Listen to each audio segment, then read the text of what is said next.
A stranger called me by name, then said I wasn't supposed to be here. I first saw him on the Thursday morning train to Westbrook. Nothing remarkable about him. Mid-50s, gray-flecked beard, faded brown coat a size too large. Just another commuter among dozens in the 7:45 a.m. car. I wouldn't have noticed him at all except for the way he stared at me when I boarded, his coffee cup frozen halfway to his lips, eyes widening in what looked like recognition, then alarm. I did what any city dweller would do, avoided eye contact, found a seat as far from him as possible, and opened my book. The uncomfortable sensation of being watched persisted for the entire 40-minute ride, but I didn't look up again until my stop approached. When I did, he was gone. I dismissed the incident entirely until the following day when I spotted him again. Not on the train this time, but outside my regular coffee shop 2 blocks from the office.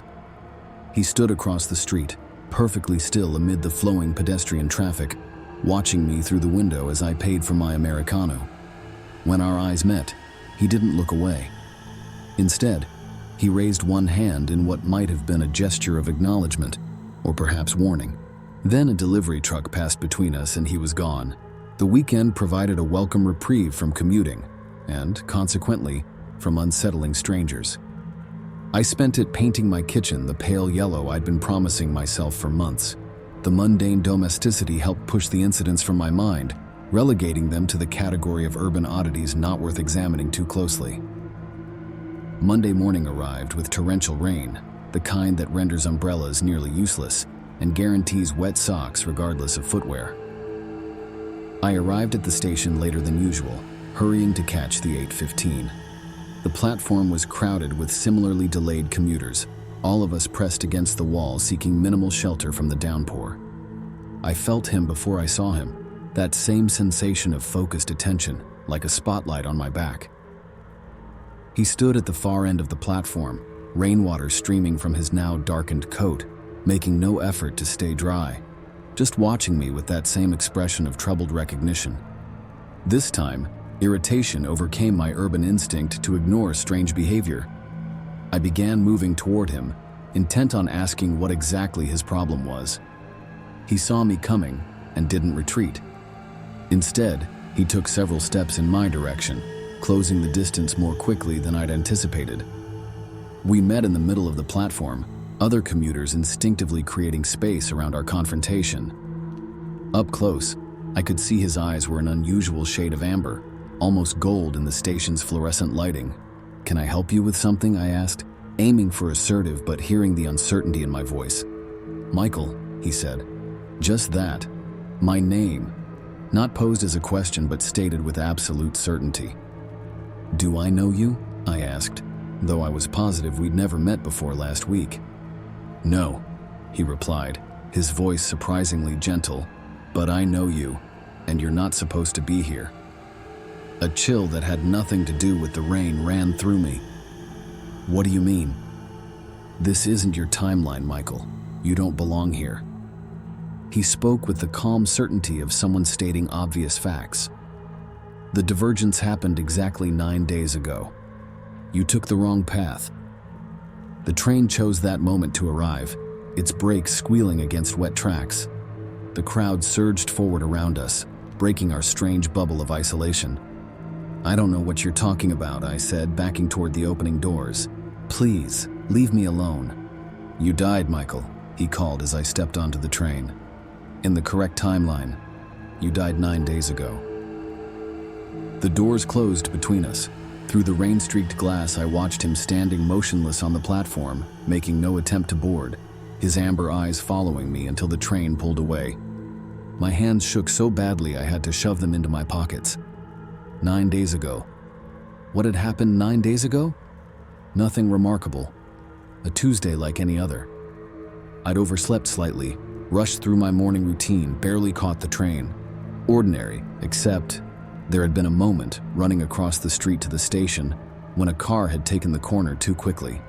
I remembered the squeal of tires, the flash of red paint, the sensation of air displaced inches from my back.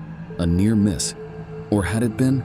I tried to recall the details, but they were already hazy, as if the memory itself was unstable. Had I felt the bumper graze my jacket? Had I stumbled? I couldn't be sure anymore. The rest of the day passed in a fog of distraction. I made errors in reports, missed comments in meetings, and jumped at sudden sounds. Colleagues asked if I was feeling well.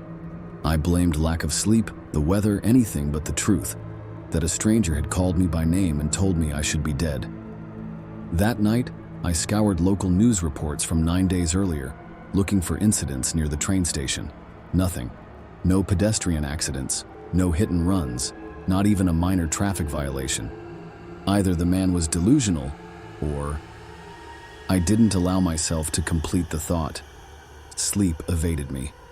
When I finally drifted off near dawn, my dreams were filled with alternate versions of that morning 9 days ago, each ending with the red car's impact, my body thrown against the pavement, bystanders gathering around with phones raised to call for help that would arrive too late.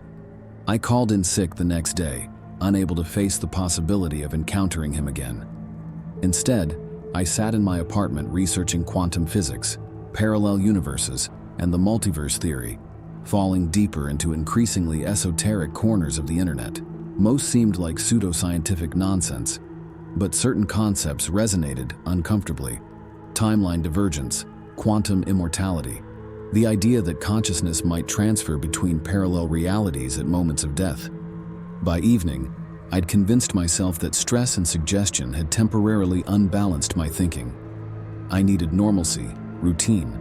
I would return to work tomorrow, take a different train if necessary, and if the man appeared again, I would threaten to involve the police. Decision made, I ordered takeout from the Thai place around the corner. When the buzzer rang 20 minutes later, I pressed the intercom button. "Delivery," said a familiar voice.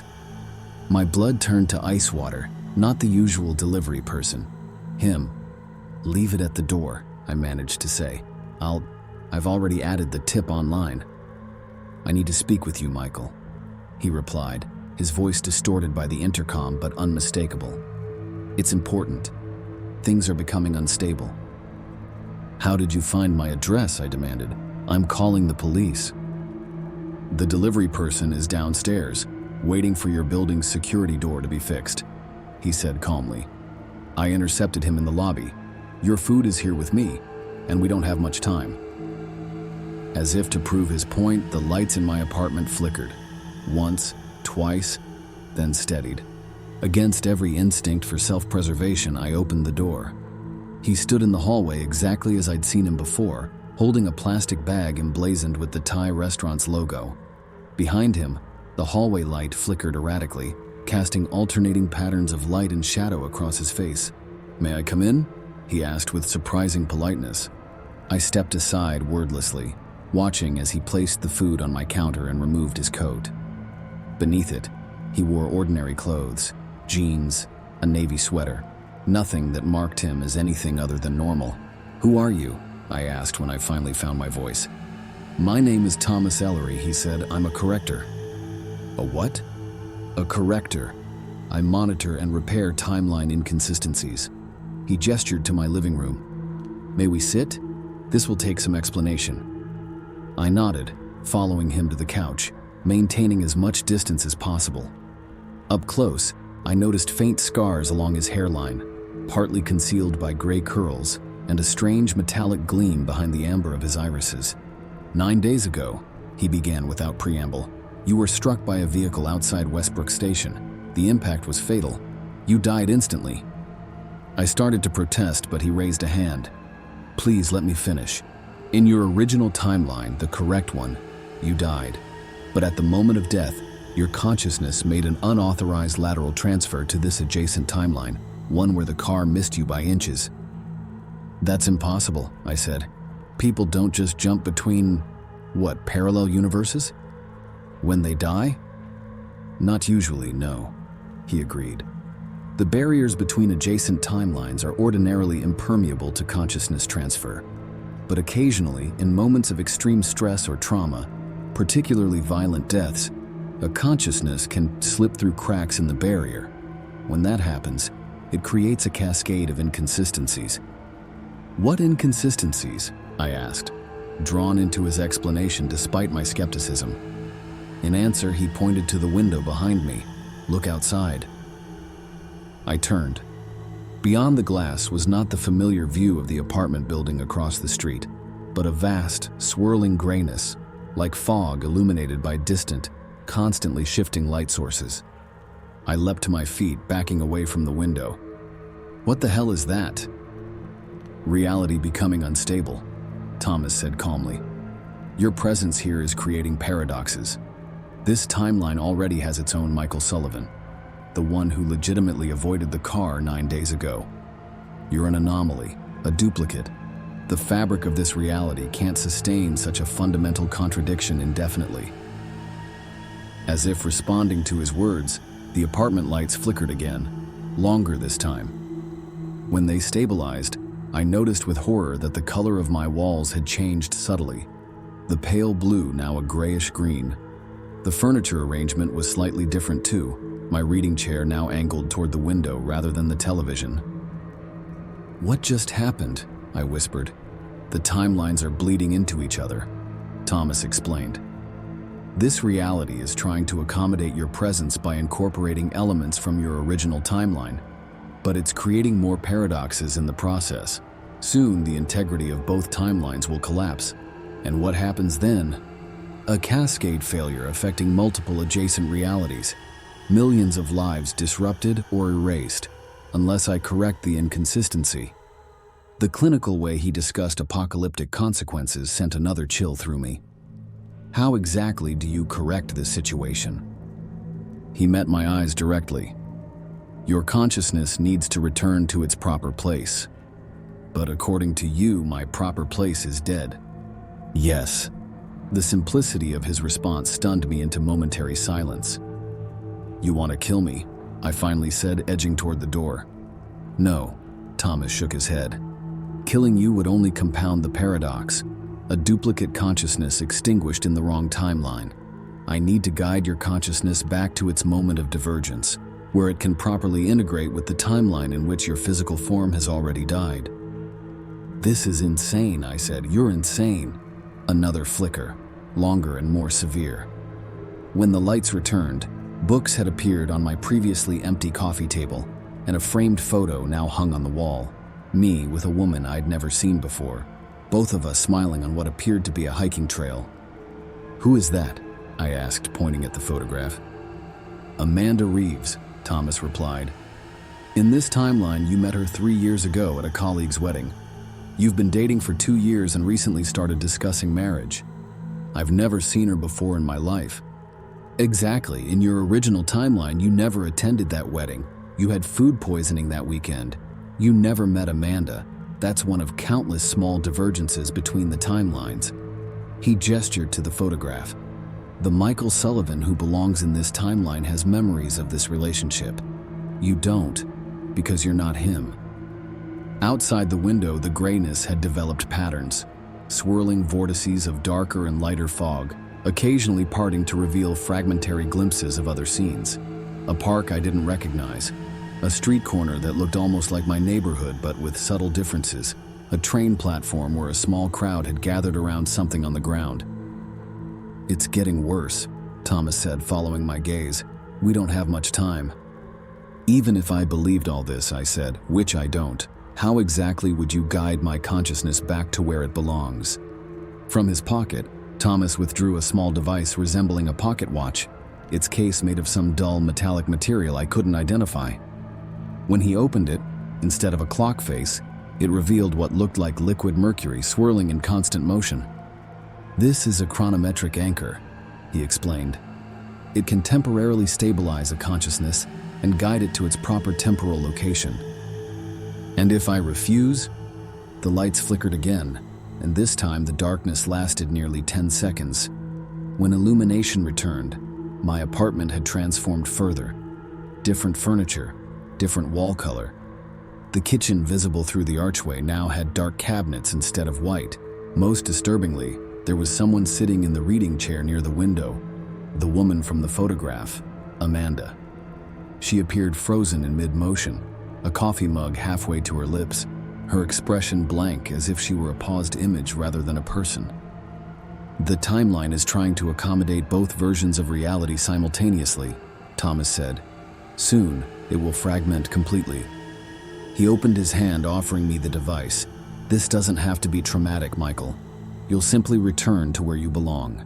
Your consciousness will reintegrate at the moment of divergence, and you'll experience whatever naturally follows death in your belief system. And if I don't believe in anything after death, then you'll experience that instead. Another flicker, longer still.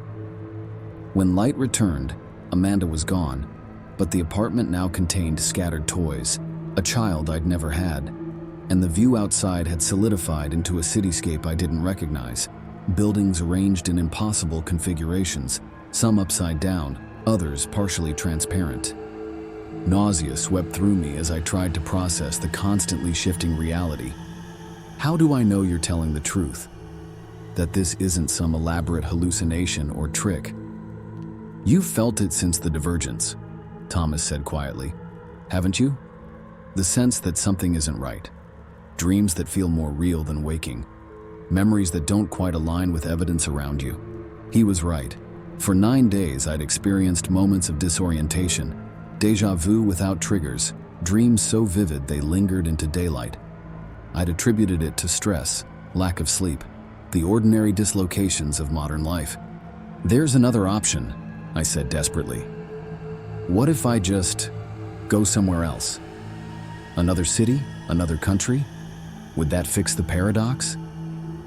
Thomas shook his head. The paradox isn't spatial, it's temporal. Your consciousness exists where it shouldn't within the multiverse. Distance won't resolve that contradiction. The room flickered again, and when it stabilized, we were no longer in my apartment, but in what appeared to be a hospital room. Medical equipment surrounded an empty bed. Outside the window, the chaotic grayness had returned, now shot through with jagged lines of various colors. We're running out of time, Thomas said urgently. The timeline is fracturing. He held out the device again. This time I took it. The case was unexpectedly warm in my palm, and the swirling substance inside seemed to respond to my touch, patterns shifting to create what looked almost like a reflection of my face. What do I do? I asked, my voice barely audible. Press it against your forehead and concentrate on the moment of divergence. The car, the impact you should have felt. The device will do the rest. I hesitated, the device inches from my skin. Will there be pain? Thomas's expression softened. Numbered, just closure. Another flicker, and the hospital room transformed into the train station where we'd first spoken. Around us, commuters moved in strange, stuttering motions, as if being repeatedly rewound and fast-forwarded. Now, Michael, Thomas urged. The cascade has begun. I closed my eyes and raised the device to my forehead. Its surface was warmer now, almost hot against my skin. I thought of the red car, the squeal of tires, the moment 9 days ago when everything apparently went wrong. Wait, I said, opening my eyes. How do you choose which timeline is correct? Who decides that this version of me is wrong and the dead one is right? Thomas's expression changed subtly, a flicker of something like respect. An astute question, one that my counterparts and I debate frequently. He sighed. The simplest answer is mathematical probability. The timeline with the highest probability of occurrence is considered the correct one. So I was more likely to die than survive? Yes. The survival was a statistical anomaly, a 1,000,000 to 1 chance. Your consciousness refused to accept the overwhelming probability and forced its way into this adjacent, low-probability timeline. But if I survived against the odds, isn't that significant? Doesn't that suggest this is the timeline that should continue? The station around us warped, walls bending at impossible angles, commuters fragmenting into multiple overlapping versions of themselves. The structural integrity of reality itself seemed to be failing. The universe doesn't assign meaning to statistical outliers, Thomas said, but I detected uncertainty in his voice for the first time. Correctors maintain probability compliance to prevent precisely this kind of cascade failure. You're guessing, I realized. You don't actually know which timeline is correct. You're just trying to preserve the most probable one because it's easier to maintain." Thomas didn't deny it. Instead, he glanced anxiously at the increasing chaos around us. "We don't have time for philosophical debates, Michael. The cascade will reach critical threshold in moments." The ground beneath us began to vibrate. Cracks appeared in the air itself, jagged lines of nothingness cutting through the fabric of the station, revealing that swirling gray void beyond. I pressed the device to my forehead and closed my eyes. The warm metal seemed to pulse against my skin, synchronizing with my heartbeat. I pictured the street outside the station, the red car approaching too quickly. In my mind, I saw two paths diverging from that moment, one where the car struck me, and one where it missed. Both felt equally real, equally valid. Perhaps Thomas was right about probability, but probability wasn't destiny. Perhaps the 1,000,000-to-1 chance deserved to exist precisely because it defied the mathematical certainty of death. I opened my eyes and lowered the device. "No." "Michael." Thomas's voice was urgent, almost pleading. "You don't understand the consequences." "Neither do you," I replied. "You're guessing, following protocols established on assumptions about which realities deserve preservation. But I'm not a statistical error. I'm alive." Around us, the station was disintegrating, fragments of reality peeling away to reveal the void. Commuters had frozen entirely now, like statues awaiting their fate. "If I return to the correct timeline," I continued, "what happens to the Michael who belongs in this one? Does he continue, unaware that his reality nearly collapsed? Or does he cease to exist when these timelines fully destabilize?" "I don't know," Thomas admitted. "This situation is unprecedented." "Then why should I trust that your solution is the right one?" Before he could answer, the ground beneath us gave way completely. We fell through crackling layers of reality, glimpsing fragments of different versions of the world as we passed through them. My apartment with Amanda, my apartment alone, the hospital room, places I'd never seen before. People I'd never met living lives that might have been mine in other probabilities. We landed, if landing is the right word for a transition between states of existence, in absolute whiteness. No features, no horizon, just endless white in all directions. We stood on nothing, surrounded by nothing. "What is this place?" I asked, my voice neither echoing nor dampened, simply existing. "A null space," Thomas said, looking around with what appeared to be genuine alarm. "A gap between timelines. We shouldn't be here. Nothing should be here." Yet here we were, existing in non-existence. "Perhaps this is the solution," I suggested. "Not returning to either timeline, but creating something new." "That's not how it works," Thomas insisted, but his certainty seemed to be eroding. "Timelines aren't created by consciousness. They're physical realities with established probability parameters." "You said yourself this situation is unprecedented," I reminded him. "How do you know what's possible?" As if responding to my words, the whiteness around us began to change. Not abruptly, as with the flickering transitions before, but gradually, like watercolors bleeding into paper. Hints of blue above, a sky forming. Textures below, ground establishing itself. Thomas stared in disbelief. "This isn't possible." "Yet it's happening," I said. Around us, reality continued to coalesce. Trees materialized, their structure assembling from the ground up, as if being rapidly grown rather than simply appearing. Buildings took shape in the distance, not my apartment building or the train station, but structures I didn't recognize, yet somehow felt right. "What are you doing?" Thomas demanded. "I don't know," I admitted. "But I think I'm finding where I belong." The chronometric anchor in my hand had changed too. The swirling mercurial substance had stilled, solidified into a perfect reflection of my face. Not as I currently appeared, but slightly older, more weathered, with subtle differences I couldn't quite identify. Thomas reached for it. "Give that back. This is dangerous. You don't understand the forces you're manipulating." I stepped away from him, suddenly certain that the device belonged with me now. "Neither do you. You've been enforcing rules without understanding their origins or purpose." I enforce cosmic law, he said, but his voice lacked conviction. No, I replied. You enforce cosmic probability. That's not the same thing. The reality around us had nearly completed its formation. We stood in a small park I'd never seen before, yet knew intimately somehow. In the distance, a city skyline rose against the horizon, similar to the one I knew, but with subtle differences in the arrangement and design of buildings. What is this place? Thomas asked, his voice hushed. I think, I said slowly, realizing the truth as I spoke it, it's where I was always meant to be. Not the high probability timeline where I died, not the low probability one where I survived by chance, but a third option, the timeline that aligns with who I truly am. That's not how timelines work, Thomas repeated, but he sounded less like a corrector enforcing cosmic law and more like a man confronting the limits of his understanding. Maybe not in your experience, I acknowledged, but perhaps your experience is limited. The chronometric anchor in my hand had fully transformed now, becoming a simple pocket watch. When I opened it, it displayed not time as measured by hours and minutes, but something more complex.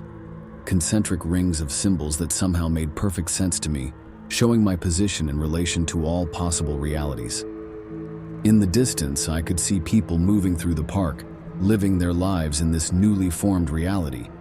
They seemed solid, genuine, not fragments or echoes of other timelines, but beings with their own integrity and purpose. What happens now? Thomas asked, his role as authority figure apparently abandoned in the face of this unprecedented development. I think you have a choice, I said. You can return to your function as a corrector, trying to force reality into compliance with probability algorithms, or you can acknowledge that the multiverse might be more complex, more responsive to consciousness than your training suggested. He looked around at the fully formed park, then back at me. The metallic gleam behind his amber eyes seemed dimmer now, more human somehow. The hierarchies won't accept this, he said finally. Other correctors will be sent. Perhaps, I agreed. Or perhaps this event will change how correctors understand their purpose. Maybe enforcement isn't always the answer. Maybe sometimes guidance is better. Thomas nodded slowly, as if considering a concept he'd never encountered before. I should report back, he said, though he made no move to leave. You should do what feels right, I replied. He smiled slightly, the first genuine expression I'd seen from him. That's not in the protocol. Maybe it should be. Around us, the new reality continued to stabilize, details sharpening, colors deepening. I sensed rather than saw other timelines settling into harmonious proximity to this one. Not merging, not collapsing, but coexisting in sustainable relationship. The chronometric anchor watch in my hand gave a small pulse, then settled into a steady rhythm, like a heartbeat. Thomas extended his hand. I should go. Other divergences require monitoring, even if not correction. I shook it, noting that his touch felt warmer, more human than I would have expected. Will I see you again? I don't know, he replied honestly. This is uncharted territory for me, for everyone. He turned and walked away across the park. I watched until he reached the tree line, where he paused, looked back once, then seemed to step sideways somehow, disappearing not in a flash or dramatic effect, but simply relocating elsewhere in the multiverse. I was alone in a reality that hadn't existed until I refused to accept the binary choice between two imperfect alternatives. Looking at the watch in my hand, I understood my position now. Not an anomaly to be corrected, not a paradox threatening cascade failure, but a conscious entity who had found his proper place in the multiverse's infinite possibilities. I closed the watch and put it in my pocket. Then I began walking toward the city on the horizon, curious to discover this new life that was neither a statistical probability nor an improbable aberration, but something entirely, wonderfully new. As I walked, I passed a mirrored sculpture in the park. In its reflection, I saw myself clearly, the same, yet subtly different. My eyes caught the light in a way they never had before, with the faintest hint of amber.